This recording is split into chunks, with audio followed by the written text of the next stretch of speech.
சுசக்ர வரதாச்சாரியம் சுத்தசத்வ குருத்தமம் ஸ்ரீநிதி ரகவம் வந்தே ஹியபார கருணாகரம் கவிதாஜித கல்லோலி கன்யகா காந்தவக்ஷசே கருணாதி குணாட்யாய கமலாநிதயே நமஹா.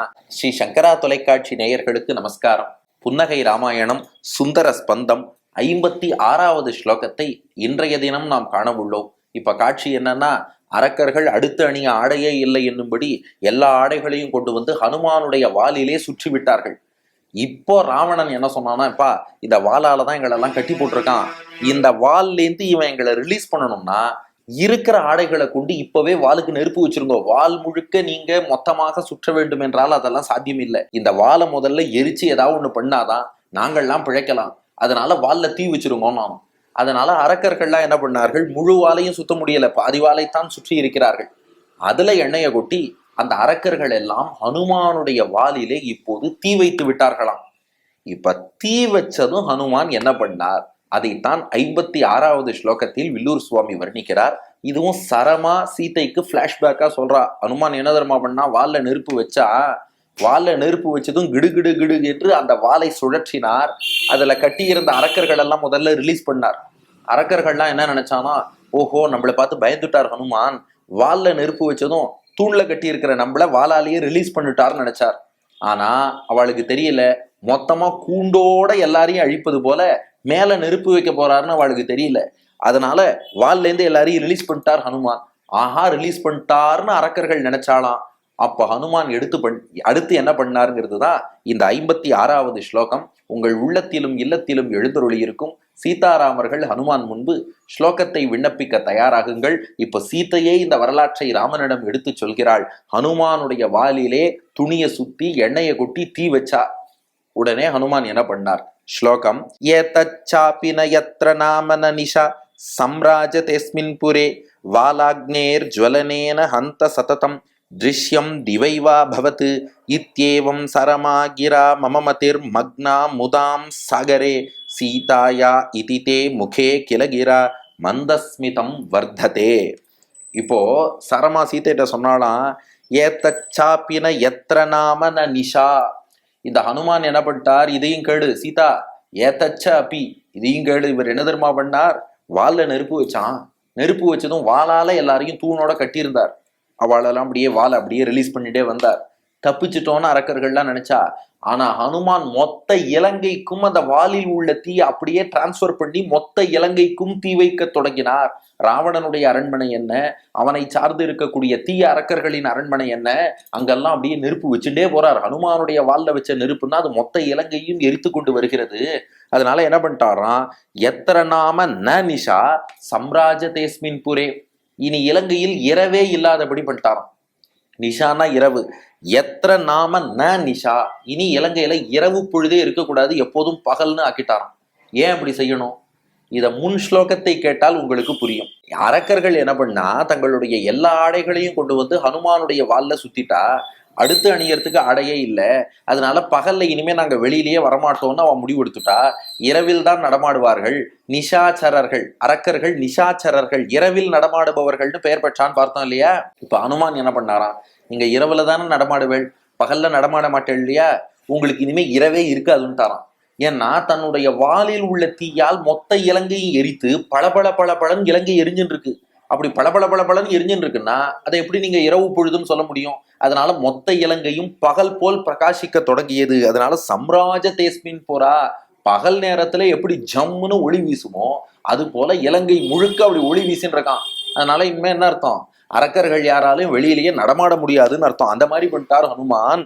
வாலாக்னேர் ஜ்வலனேன ஹந்த சததம், அந்த வால்ல மட்டும்தான் அவன் நெருப்பு வச்சான். ஆனா அந்த அக்னியின் ஒளியை மொத்த இலங்கைக்கும் அப்படியே டிரான்ஸ்பர் பண்ணி திருஷ்யம் திவைவா பவத்து, எரிந்து கொண்டு இருக்கக்கூடிய இலங்கையை பார்த்தால் சூரியன் தேர்ந்து கூட அவ்வளவு ஒளி வராதான். இந்த ஹனுமான் வச்ச நெருப்புல இருந்து அப்படி ஒரு ஒளி வந்துருத்தான். அப்படின்னா என்ன அர்த்தம்னா, இந்த திருடனுக்கு தேள் கொட்டின கதம்போம். அரக்கர்கள் வீட்டுக்குள்ள இருந்தா நெருப்பு எரிச்சுடுறது அது பெரிய ப்ராப்ளம். வீட்டை விட்டு வெளியில வரலான்னா அடுத்த அணி ஆடை இல்லை, வெளியில வரவும் வெக்கமா இருக்கு. அந்த ஒரு நிலையை அரக்கர்களுக்கு ஏற்படுத்தி வச்சுட்டாராம். அதனால மொத்தமா நெருப்பு கொழுந்து விட்டு எரிவதை பார்த்தால் இலங்கை முழுவதும் பகல். பகல்னா அரக்கர்களுக்கு வெளியில வரத்துக்கு வெக்கமா இருக்கு, பயமா இருக்கு. சரி, வீட்டுக்குள்ள இருக்கலாம்னா வீடெல்லாம் பற்றி எரிஞ்சிட்டு இருக்கு, தாங்களும் எரிஞ்சு போடுவோமோன்னு பயமா இருக்கு. இந்த ரெண்டுங்கட்டான் நிலைக்கு அரக்கர்களை தள்ளிவிட்டார் ஹனுமான். இத்யேவம் சரமாகிரா, சீதை சொல்றா, இவ்வாறு சரமா என்னிடம் சொன்னாள். அதை கேட்டதாலேயே மம மதிஹி மக்னா முதாம் சாகரே, இதை கேட்டு என்னுடைய உள்ளம் ஆனந்த கடலில் மூழ்கியது. அப்பா, ஹனுமானுக்கு ஏதோ ஆபத்து விளைவிக்கணும்னு ராவணன் நினைச்சான். ஆனா ஹனுமான் மொத்த இலங்கைக்குமே தீ வச்சுட்டானேன்னு சொல்லி அவனுடைய பிரபாவத்தை எண்ணி நான் ஆனந்த கடலில் மூழ்கினேன் என்று ராமா இப்ப சீத்தை உங்ககிட்ட சொல்றா. சீதாயா இது தே முகே கிலகிரா மந்தஸ்மிதம் வர்த்ததே. சீதை அதை சொல்ல சொல்ல அதை கேட்டு உன் முகத்தில் புன்னகை வளர்ந்து கொண்டே போனதே ராமா. அந்த வளர்ந்து கொண்டே இருக்கக்கூடிய புன்னகை அடியோங்களை காக்கட்டும்னு பிரார்த்திக்கிறார் வில்லூர் சுவாமி. இப்ப ஸ்லோகத்தின் மொத்த கருத்து என்னன்னா, ஹனுமானுடைய வால்ல அரக்கர்கள் தீ வைத்தார்கள். அவருடனே என்ன பண்ணார், வாலில் உள்ள நெருப்பை கொண்டு மொத்த இலங்கைக்கும் தீ வச்சுட்டார். தீ வைத்ததோடு மட்டும் இல்லாமல் அந்த அக்னி, அதன் ஒளி, அந்த நெருப்பின் ஒளியாலே மொத்த இலங்கையும் பகல் போல் ஒளி வீசும்படி பண்ணிட்டார். நெருப்பை பார்த்து பயந்து வீட்டை விட்டு வெளியில ஓடுறதா அல்லது பகலாக இருக்கிறதே, போன ஸ்லோகத்துலதான் நிஷாச்சரர்கள், இரவில் மட்டுமே நடமாடுபவர்கள்னு அரக்கர்களை பண்ணிட்டார் இவர். அடுத்து ஆடை கூட இல்லை. அப்போ வெட்கப்பட்டு வெளியில போக முடியாம இருக்கா, பயத்தினால வீட்டுக்குள்ள இருக்க முடியாம இருக்கா. இப்படி பயம் வெப்பம் ரெண்டையும் கொடுத்து மொத்த இலங்கையிலும் இனி இரவே இல்லை பகல்தான் எப்பொழுதும் என்னும்படியாக மொத்த இலங்கைக்கும் தீ வச்சுட்டாரே. அந்த மாதிரி தீ வைத்தான் ஹனுமான். இதை சரமா சீத்தையிடம் சொல்ல, அதை சீத்தை ராமனிடம் சொல்ல, அதை கேட்டு ராமன் புன்னகை செய்தான். அதனால இலங்கைக்கு எப்போதுமே பகல் என்பது போல மொத்தமா தீ வச்சு ஒளி வீச வச்சுட்டார், ஒளிர வச்சுட்டார் ஹனுமான் என்பது கருத்து. இங்கே அந்த 3 விஷயங்கள். ராமனுடைய புன்னகைக்கான காரணம் என்ன? முதல் விஷயம், புன்னகைக்கு காரணம் என்னன்னா, ஹனுமான் இலங்கைக்கு எப்போதும் பகலை கொடுத்தான். ஏன்னா இலங்கையை அரக்கர்கள் பூமிங்கிறோம். எப்போதுமே அரக்கர்கள் இருக்கக்கூடிய இடம் என்று சொன்னால் அதை பொதுவாகவே ஒரு டார்க் சைடுன்னு சொல்லுவா. அதனாலதான் பாருங்களேன், யாராவது ஒருத்தர் ஒரு தீய குணத்தோடு இருந்தால் அது அவரோட dark face, dark side of that பர்சன்கிறோம். அப்போ தீயவர்கள் இருக்கக்கூடிய இடம்ங்கிறது டார்க்கா இருக்கும். ஹனுமான் என்ன பண்ணிட்டார்னா, அங்க டார்க்னஸே இனிமே கிடையாது, எப்போதுமே பிரைட் தாங்கும்படியாக அவ்வளவு தீயை வைத்து ஒளியை கொடுத்து விட்டானே. அப்போ டார்க் பீப்புள், டார்க்னா உடனே நிறம்னு தப்பா புரிஞ்சுக்க வேண்டாம், இருளை மீன் பண்றோம். ஏன்னா எங்கேயாவது நம்ம வார்த்தையை தப்பா புரிஞ்சுட்டோம்னா கான்டெக்ஸ்டே மாறி போயிடும். இருள் என்பது வேறு, கருமைங்கிறது வேற. ராமனே கருப்பு தான். ஆனா இங்க நாம டார்க்னு சொல்றது டார்க்னஸ் ஆஃப் இக்னோரன்ஸ் என்று சொல்கிறோம் அல்லவா. அந்த அறியாமை இருட்டு என்பது போல தீயவர்கள் என்னும் இருள் இருக்கும் பகுதியிலே இவர் நெருப்பை வைத்து ஒளியை தந்து விட்டார். அதுவும் அந்த ஒளி எப்போதும் இருக்கும்படி பண்ணிட்டார். அதை நினைச்சு ராமன் புன்னகை செய்தான். இது புன்னகைக்கான காரணம். அதாவது எப்போதும் அந்த தீ எரியறதுன்னா தாத்பரியம் என்னன்னா, ஹனுமான் வச்ச நெருப்பை அவ்வளவு எளிதில் அணைக்க முடியலையாம். அதனால இரவோ பகலோ எந்த நேரம் இருந்தாலும் அந்த நெருப்பு பாட்டுக்கு எரிஞ்சுட்டே இருக்கு. எவ்வளவுதான் தண்ணீரை கொண்டு வந்து கொட்டினாலும் அது அணைய மாட்டேங்கிறது. அந்த மாதிரி அதனால இரவு பகல் எல்லாமே அவளுக்கு ஒண்ணுதான், ஒரே நெருப்பு எப்போதும் ஒளி வீசின்னு இருக்கு. அந்த மாதிரி ஹனுமான் பண்ணிட்டார்னு தாத்பரியம். அதை நினைச்சு ராமன் புன்னகை செய்தான். இது புன்னகைக்கான காரணம். 2, இந்த புன்னகை உணர்த்தக்கூடிய ஹனுமானுடைய குணம் என்னன்னா, இருளுக்கே ஒளி தருபவர் ஹனுமான். இலங்கை இருள் சூழ்ந்து தீயவர்களால் சூழப்பட்டு இருந்தது. அங்க நெருப்பு மூலம் ஒளி தந்தார் அல்லவா. அதுபோல் நாமும் அறியாமைங்கிற இருள்ல இருக்கோம்.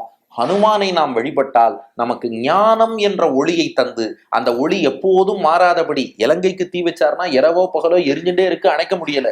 அதுபோல் அணையாத ஞான விளக்கு, நந்தா விளக்கு என்று சொல்வோம், அழியாத விளக்கு.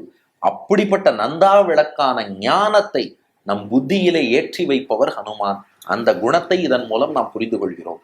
இனி இதை ரசிக்கக்கூடிய நேயர்களுக்கு என்ன பலன்னா, நல்ல ஞானம் வளரும், குறையாத ஞானமாக ஒளி வீசும். அதனால குழந்தைகள் எல்லாம் சொல்றோம் இல்லையா, பிரைட் ஸ்டூடெண்டா வரணுங்கிறோம். அந்த பிரைட்னஸ், ஒரு தேஜஸோடு நல்ல மாணவர்களாக கல்வியிலே சிறந்து விளங்குவதற்கு வாங்கோ இந்த ஸ்லோகத்தை அனுபவிப்போம்.